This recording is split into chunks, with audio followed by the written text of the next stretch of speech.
Magandang araw po sa ating lahat. May gagawin po ako ngayong imprinta. Host ko niya tato sa alumni. So gagawin po natin mano-mano po. Kasi mayroon yung mano-mano pero gagawin natin kung anong kaya natin. Ito yung kanila design kaso nga lang naka-mirror. Kanyan yung kumustahay. Yung kung una na ginawa yung black na design, yung mga tao yan o.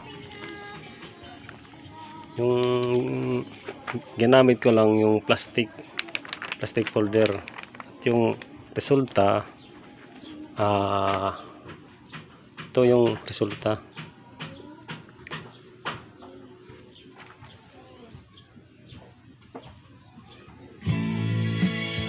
Yan yung unang color. So susundan po natin ngayon ng white, yung base, parang base na white para makuha natin yung sulat niya, yung lettering. So gagawin na natin mano-mano.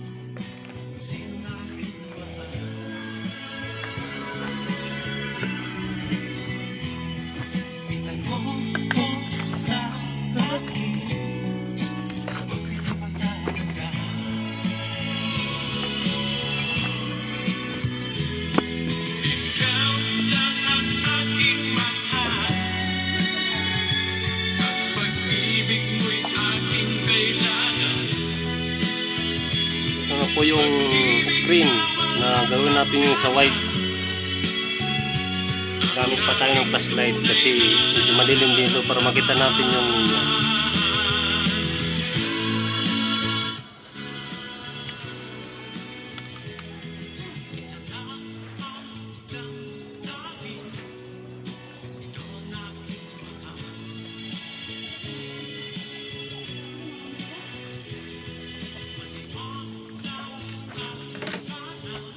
squeegee.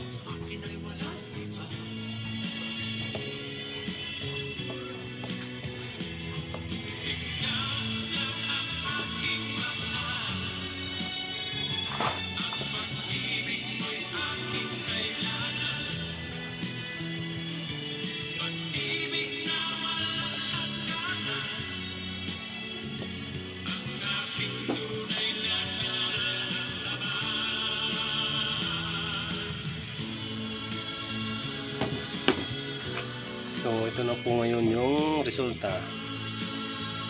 Yan.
So guys, ito na po yung result.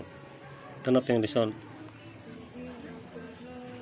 Kaso nga lang naka-mirror tayo. So papatuyo na lang natin ngayon. Pagkatapos mamaya yung titirahin natin mamaya yung kulay blue. Yun o, nakikita nyo, kulay blue. yung last na kanyan kulay, kasi tatlong kulay yan, tatlong hagod.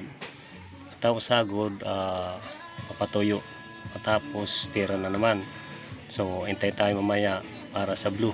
Okay, thank you mga kagigan.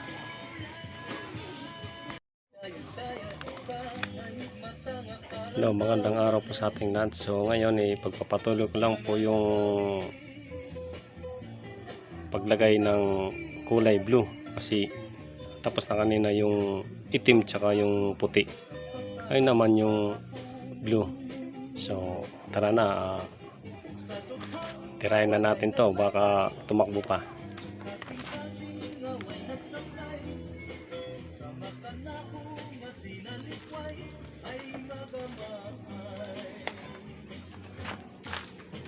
So ito na pala yung silk screen.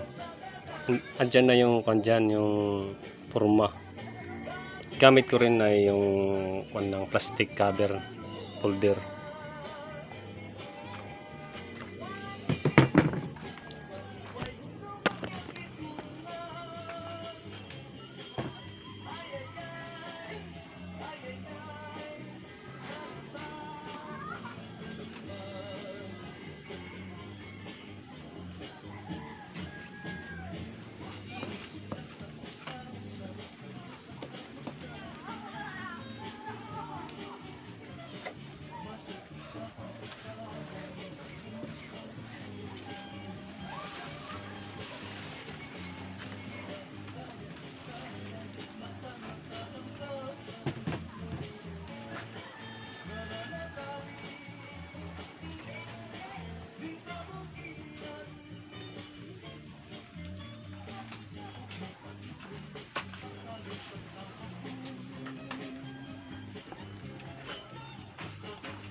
Ito po yung last na to.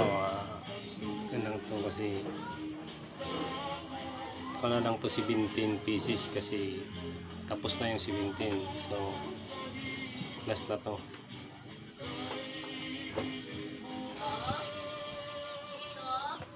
Ha?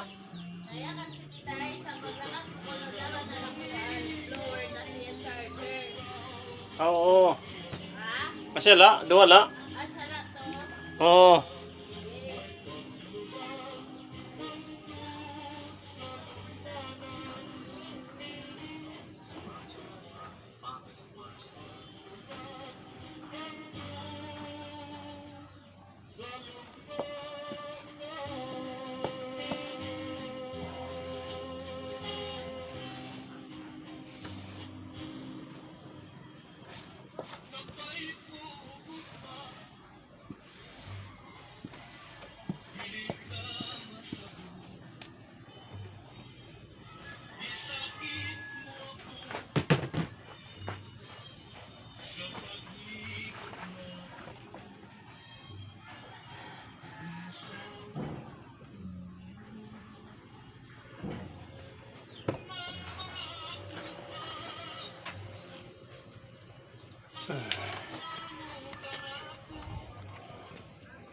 No, tapos na po yung pag-print ko, so ililipit natin yung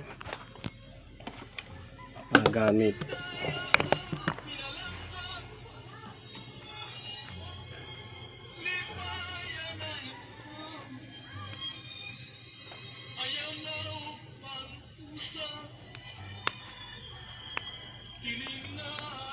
Pag may sobra, babalik lang sa lalagyan para sunod magamit pa.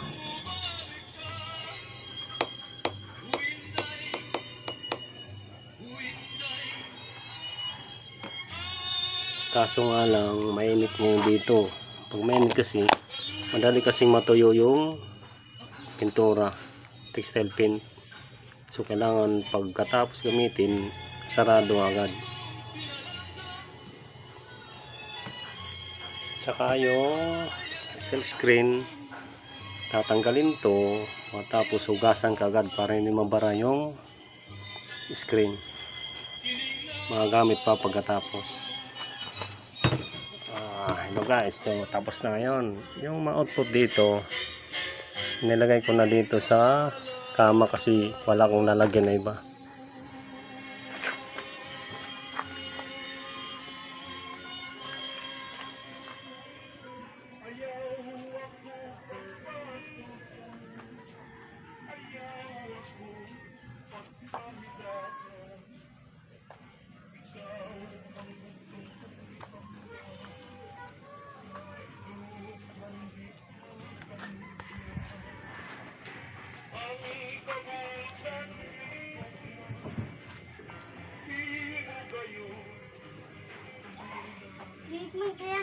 So thank you sa ating lahat kasi tapos na yung pag-print ko. Yan na po, ma-output ko.